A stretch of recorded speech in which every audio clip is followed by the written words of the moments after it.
this racket. No more thieves involved in the creation of our national budget.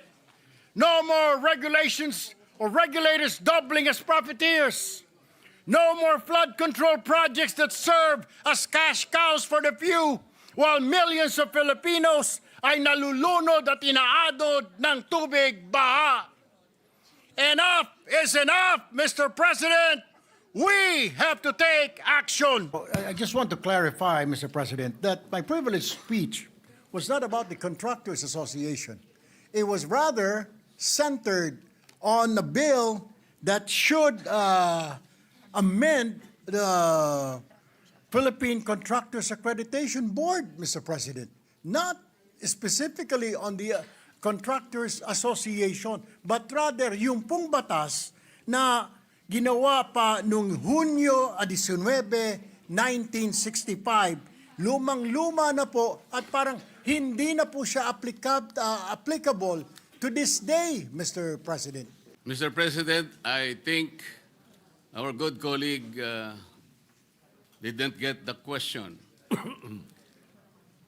Mr. President, is our colleague aware of the fact that the 15 contractors identified in this anomalous flood control projects are not even members of the Philippine Contractors Association?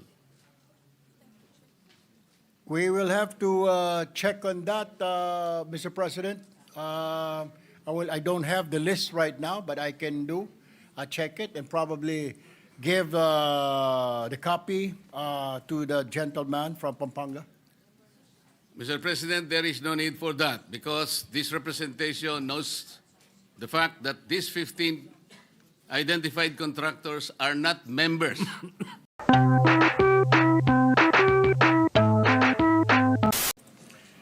Mr. President, distinguished colleagues, I rise today on a matter of personal and collective privilege, not just with concern, but with outrage. Outrage, Mr. President, over a law that was meant to regulate the construction industry, but has now been twisted into a weapon of abuse, greed, and corruption. Ang tinutukoy ko po ay itong Republic Act No. 4566 o ang Contractors License Law. At sa ilalim ng batas na nag-amyenda dito ay ang Philippine Contractors Accreditation Board o PCAB na siyang nagbabantay, nangangasiwa at nagre-regulate sa industriya ng lahat ng konstruksyon sa Pilipinas. Maganda po ang batas na ito, maganda po ang layunin, Ginoong Pangulo. Ngunit may malaki pong problema. Ayon kasi sa nasabing batas, kailangang lahat ng mga miyembro ng PCAB ay may 10 taon o higit pang karanasan sa pangungontrata. Now, Mr. President, I ask you in this chamber, how can contractors regulate themselves? How can we expect impartiality when those who sit in judgment are the very same people who compete for and corner government projects worth billions of pesos? This is not regulation, Mr. President. This is what you call state-sanctioned conflict of interest, and it directly violates Republic Act No. 6713 or the Code of Conduct and Ethical Standards for Public Officials and Employees. And true enough, Mr. President, reports are out that some board members, supposedly watchdogs of the industry, have themselves bagged massive flood control projects like Engineer Ernie Bagao, a PCAB board member and owner of the EGB Construction Corporation. This construction company, according to President Marcos, bagged 7.7 billion pesos worth of flood control projects from 2022 to 2025.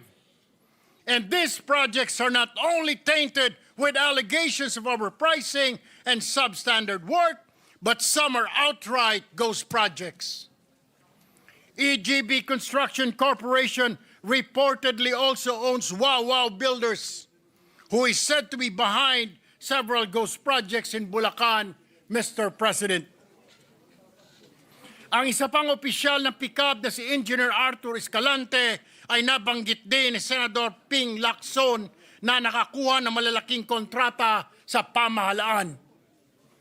Tell me, Mr. President, paano magiging patas ang isang board o ahensya kung ang mga miyembro nito, opisyales, ay sumasali at nananalo sa bilyong-bilyong kontrata ng gobyerno, lalo na sa mga flood control projects na ngayon ay nalulubog sa kontrobersiya, anomalya at katiwalian.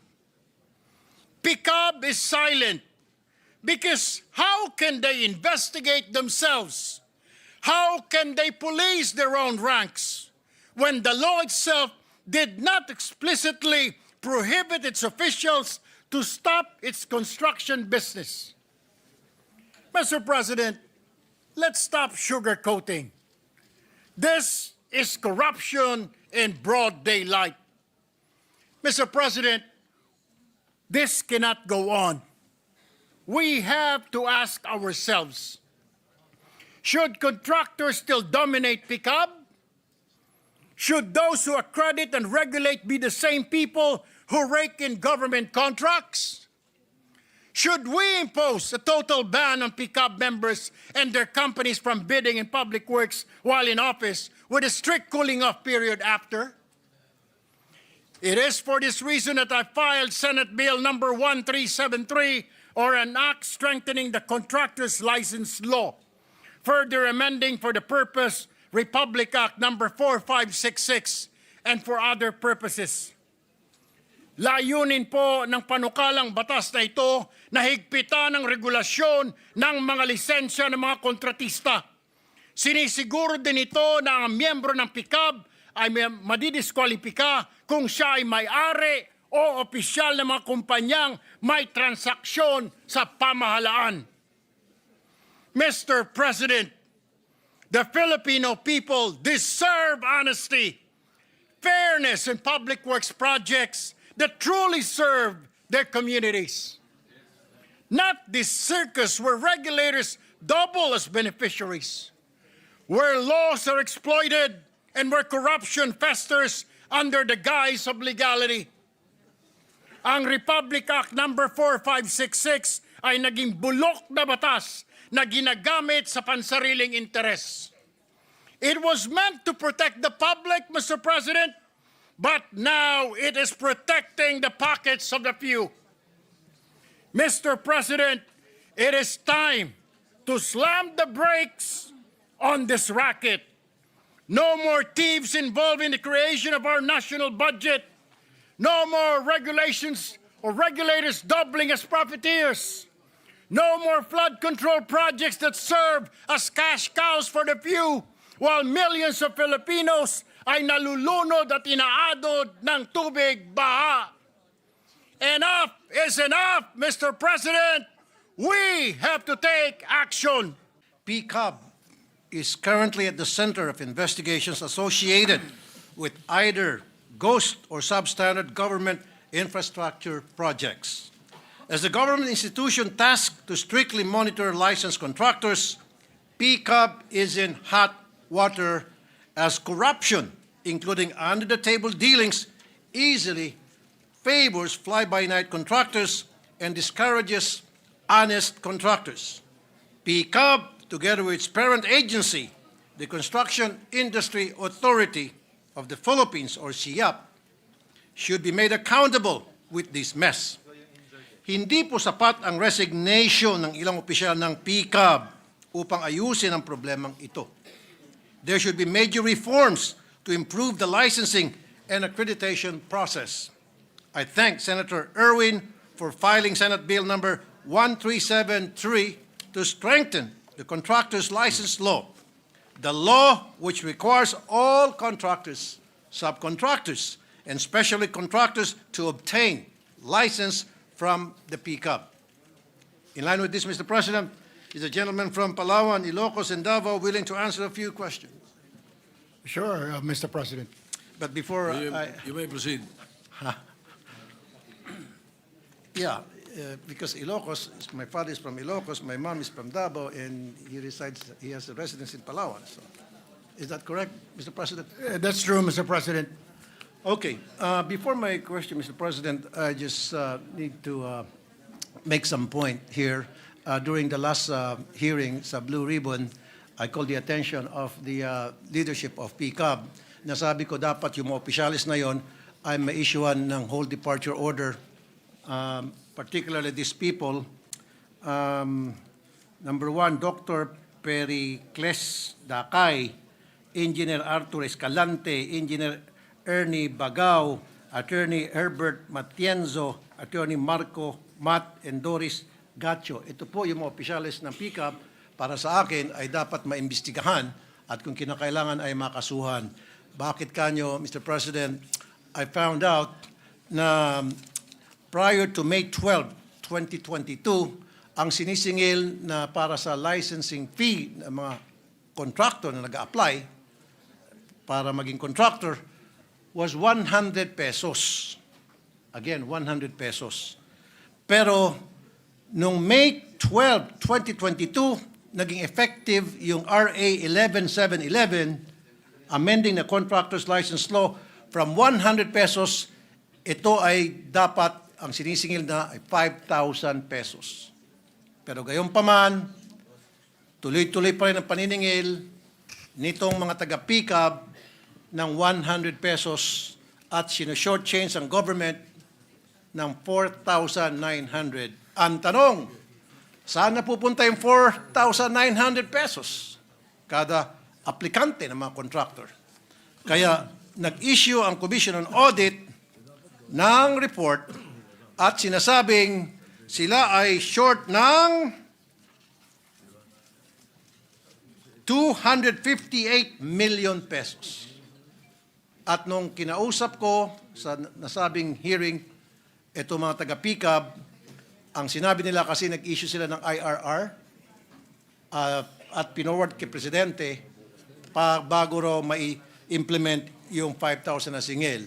And I told them, hindi, kasi wala doon sa procedure, sa provision, na dapat magkaroon ng IRR para makasingil ng 5,000, gawing it effective after mai-pass yung RA 1171, 711.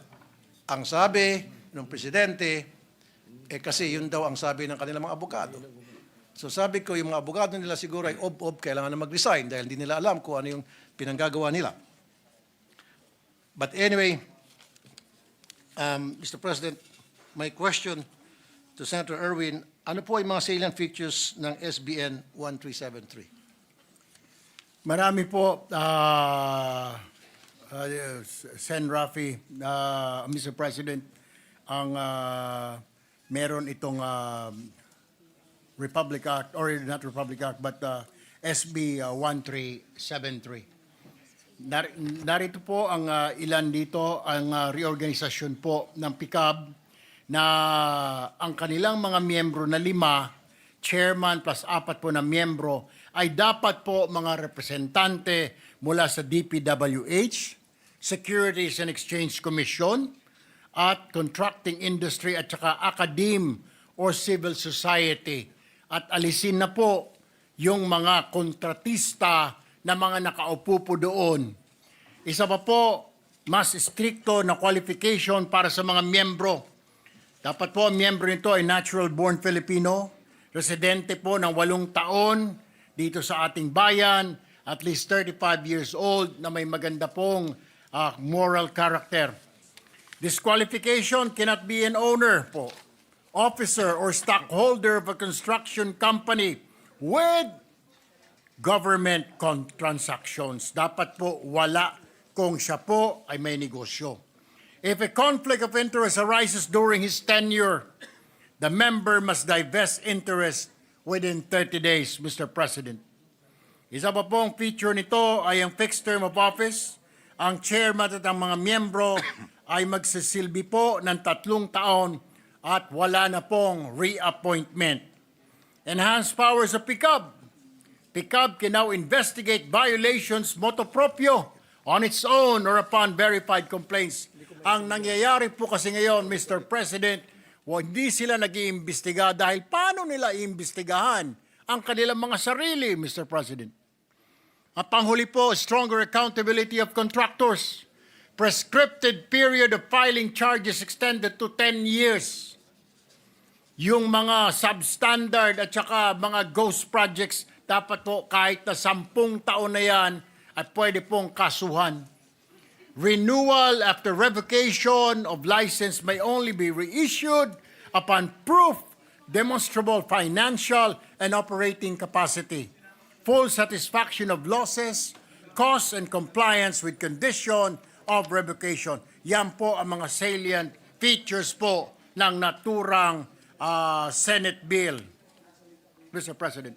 Mr. President, I'm looking forward na itong pick-up sa susunod na hearing, either Blue Ribbon o sa public accountability, ay mapatawag lalo itong mga opisyales nila nang sa gayon magsagawa tayo ng malalim na investigasyon hinggil sa mga kalokohan ng mga taong ito. Maraming salamat, Mr. President. Maraming salamat po, Mr. President. Thank you, Senator Raffy. Is our colleague, Mr. President, still amenable for a few clarificatory questions by way of interpellation? Yes, Mr. President. Mr. President, is our honorable colleague aware of the fact that the 15 contractors identified by the President of the Philippines in his initial report about the anomalous corruption in the flood control projects are not even members of the Philippine Contractors Association? Mr. President, yung si Attorney Ernie Bagaw na mention po na may-ari ng EGB Construction ay isa po doon sa top 15 na ayon po sa listahan ng Pangulo ay nakakuha po ng 7.7 billion pesos. Siya po ay board member ng PICAB, Mr. President. Mr. President, I think our good colleague didn't get the question. Mr. President, is our colleague aware of the fact that the 15 contractors identified in these anomalous flood control projects are not even members of the Philippine Contractors Association?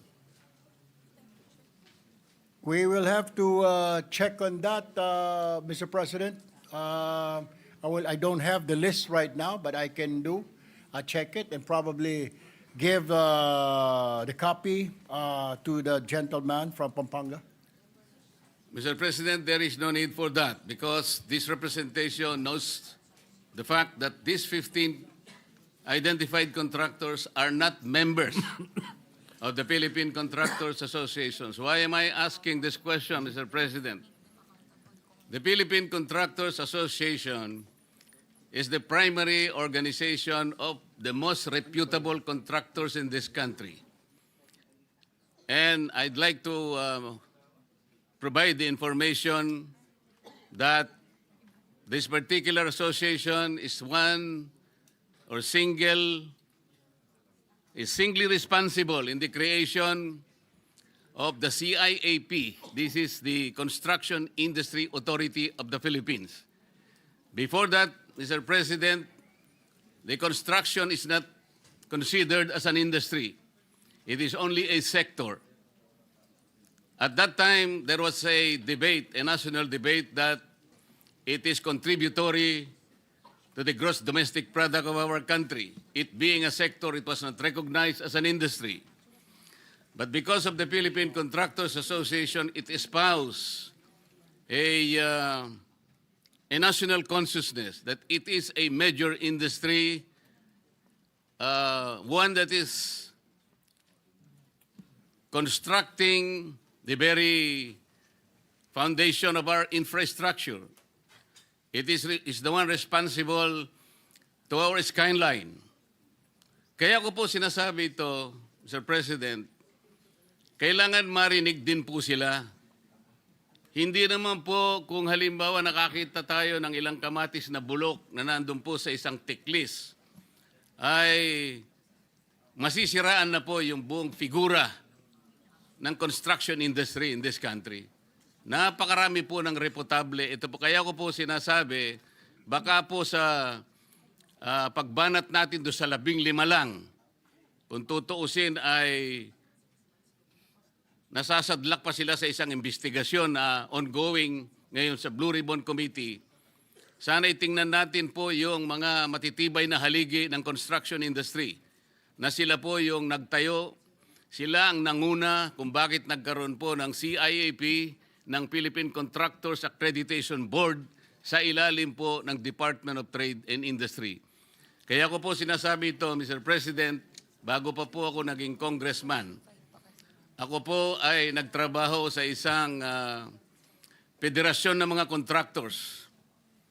Ang Philippine Contractors po ay isang matibay na haligi at kasama po sa tinatawag na International Federation of Asian and Western Pacific Contractors Association. Ang ibig po sabihin niyan, tayo po'y bahagi ng isang regional, even a global conglomerate of contractors. Sana po ay matingnan din natin yung paraan kung paano na-develop, kung paano naging bahagi ng ating ekonomiya ang Philippine Construction Accreditation Board sa ilalim ng pamamahala ng Construction Industry Authority of the Philippines na ngayon nga po ay nando na po na bahagi ng ating Department of Trade and Industry. Yun lamang po ang aking gustong sabihin by way of manifestation. Salamat, Senator Erwin, sa pagpapahayag mo ng bahaging ito na maaari nating mapag-usapan in terms of legislation. Salamat po. Maraming salamat, Mr. President. Pero I just want to clarify, Mr. President, that my privileged speech was not about the Contractors Association.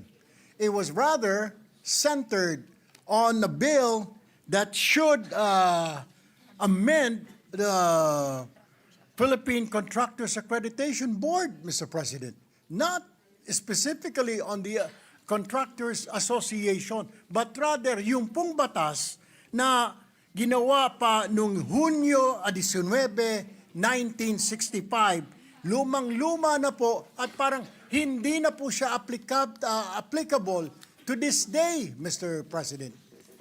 So yun po yung nais ko pala naman pong sabihin sa aking pong privilege speech. Matter of personal and collective privilege. Last Friday, I was invited in a conference entitled Road Safety with the Experts. The event gathered stakeholders to share knowledge on road safety policy and practice. While I would not call myself an expert on road safety, as the chairperson of the Committee on Public Services, I saw that it is my duty to know everything about public safety on our roads. Let me share to you some concerns that I learned during the said event. Mr. President, my dear colleagues, it is very unfortunate that in the past years, there is a rising trend when it comes to land transport accidents in our country. The Philippine Statistics Authority, or PSA, noted that the number of deaths due to land transport accidents rose to 13,125 in 2023, the highest recorded in over a decade. These deaths accounted for 1.9% of all deaths nationwide. Meanwhile, the Philippine National Police has reported a 35% increase in road accident fatalities in 2024 compared to 2023. Several road safety issues were tackled during the conference, including reckless and drunk driving, inconsistent traffic law enforcement, poor maintenance and public utility vehicles, unfair labor conditions for PUV drivers, insufficient road safety education, and substandard road infrastructure and maintenance. If you look at the other countries, the best practices for safer roads involve road infrastructure that address human mistakes and reduce crash severity. First, they create separate spaces for different modes of transport, such as designated footpaths, dedicated cycle lanes, and divided roadways to protect vulnerable users like pedestrians and cyclists. Second, they use features like speed bumps, roundabouts, and narrow lanes to manage vehicle speed and prevent collision. Third, they ensure clear road markings, proper lighting, and safe crossing points. These practices could be adopted here in our country by first and foremost having an overall planning by our government agencies. National and local, each project must be worth every centavo, and this could only be done if there is an extensive planning through thoughtful designs and community involvement. As we have observed here in the Senate the past weeks, the lack of planning and strict implementation of infra works open doors to ghost, unfinished, or delayed projects, adding to the problems instead of solving them. At dahil na din po siguro sa walang tigil na investigasyon sa mga palpak na flood control projects, may ilang lumapit po sa akin upang iparating ang kanilang reklamo sa ilang problemadong road projects na nagdulot ng malaking perwisyo sa ating commuters. Isa sa talagang nakakabahala na reklamong tinugon sa akin ay ang mabuhay underpass national highway sa General Santos City. The completion of the underpass, which broke ground on June 23, 2022, was originally set on September 2024. But if you visit Gensan, Mr. President, the underpass is far from finished. Ang kontraktor na nasabing proyekto ay ang Vicente T. Lau Construction. I repeat once more, Vicente T. Lau Construction. Mr. President, according to the people of Gensan, the traffic they experienced was really due to poor traffic management. Therefore, the underpass was actually unnecessary. Hindi talaga pinag-isipan ng project na ito. Sa katunayan, sabi po ng proponent ng proyekto, pinalagyan niya ng LED walls ang underpass dahil gusto niya ito maging tourist destination. Kung ano-ano talagang naisip ng mga tao kapag hindi nila pera ang ginagastos. Nagiging matalino ang ilan sa mga Pilipino kapag pera ang pinag-uusapan na pwedeng ilagay sa kanilang bulsa. Ngayon po, ang defective na underpass ay pinag-iipunan ng tubig na parang fish pond. You see, water being pumped out from below even if it did not rain. It is causing so much traffic because the open lanes are full of deep potholes. According to the DPWH Notice of Awards and various contracts covering the Gensan Underpass project, the total cost of the project is 657 million pesos. Bureau of Construction Director Alan S. Borromeo said, the contractor performance is strictly monitored. Pero bakit ang daming kapalpakan? First, the project at the BC junction of Mabuhay-Bulaong Road and the Digos-Macar National Highway was temporarily suspended on April 8 due to obstructions along the alignment for high-density polyethylene pipes. Second, unanticipated water seepage in the tunnel section that was not accounted for the original detailed engineering design also required plan revision. Third, delays were incurred in relocating effective electric posts within the project limits. Talagang hindi po pinag-isipan. This is more than just a delayed project. It has become an economic and social disaster. Site visits and complaints from citizens revealed months of inactivity, misaligned column bases, uneven pavement, scattered materials, and unsafe passageways. Businesses with the construction zone reportedly suffer closures or financial losses while traffic congestion worsened. Ang pinagtataka ko lang kung bakit na-award ito sa Vicente T. Lau Construction. According to the Notice of Award, Resolution number 2022-03, pang-apat lamang na pinakamababa sa bidding ang Vicente Lau sa 5 nagbid para sa proyekto. Hindi piniliwanag kung bakit ang ibang mas mababa pa sa Vicente Lau Construction na bidders ay na-disqualify one by one. And lo and behold, yung pang-apat ang siyang nanalo, na-disqualify 1, 2, 3, and 5. Ang mas malala pa, ang nasabing contractor ay may 4 na ongoing project na may negative slippage. Ibig sabihin delay. Pero binigay pa din ito sa nasabing contractor. Dahil di umano ang mga negative slippage ay hindi naman daw kasalanan ng contractor. Walang malinaw na paliwanag kung ano itong mga slippage na ito. Pero ang pag-award ng proyektong nagkakalaga ng 657 million pesos ay di na dapat binibigay sa mga ganitong kontraktor. Sino pumirma sa nasabing resolusyon? Sila po ay sina Edgardo Garces, OIC Assistant Director ng Bureau of Construction, Attorney Michael S. Villaranca, Director Human Resources Administrative Service, Ernesto Gregorio Jr., Director Bureau of Maintenance, Alex G. Bote, Director Public-Private Partnership Service, Aristetarco M. Duroy, Director Bureau of Construction, Wilfredo S. Malyari, Assistant Secretary for Regional Operations in NCR.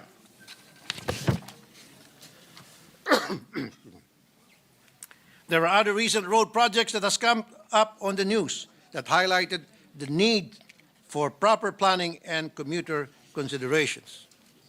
Example ay yung Isabela Santa Maria Bridge. Last February 27, a tragedy unfolded when the 1.7 billion Cabagan Santa Maria Bridge collapsed just 26 days after its completion. This raised urgent questions about the system in place to ensure public safety. There was a design flaw in the project because it used non-cable suspension to support the bridge.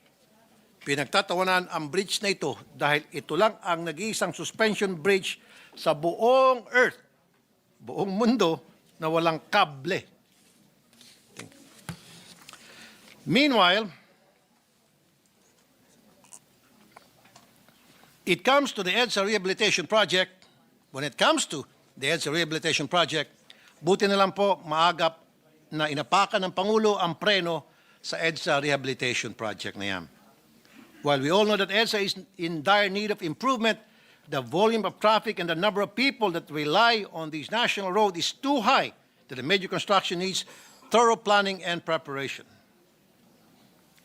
The road being the backbone of land transportation, the Committee on Public Service must look into the policies of all government agencies involved when it comes to initiating transportation-related infrastructure. At the start, there must be standard in deciding when it is necessary. Second, the plan must actually address the traffic concern and will directly improve the transportation needs of the people. Third, the local government units and the community must be consulted regarding the possible effect of the construction to the delay or daily traffic situation. What alternative could be given to ease the congestion caused by the project? And finally, how can we ensure that these projects are done in a prompt and efficient manner? Mr. President, the projects mentioned earlier are just examples of road projects that has wasted money and hundreds of hours of our people's lives because of the traffic and worse actual lives due to fatalities caused by road accidents. As chairman of the Committee on Public Services, I would like to look into a possible whole of government approach when it comes to road safety and efficiency for our commuting public. With everyone's support, I'm sure we could bring down the number of road accidents in our country and bring home our people safely to their homes and loved ones.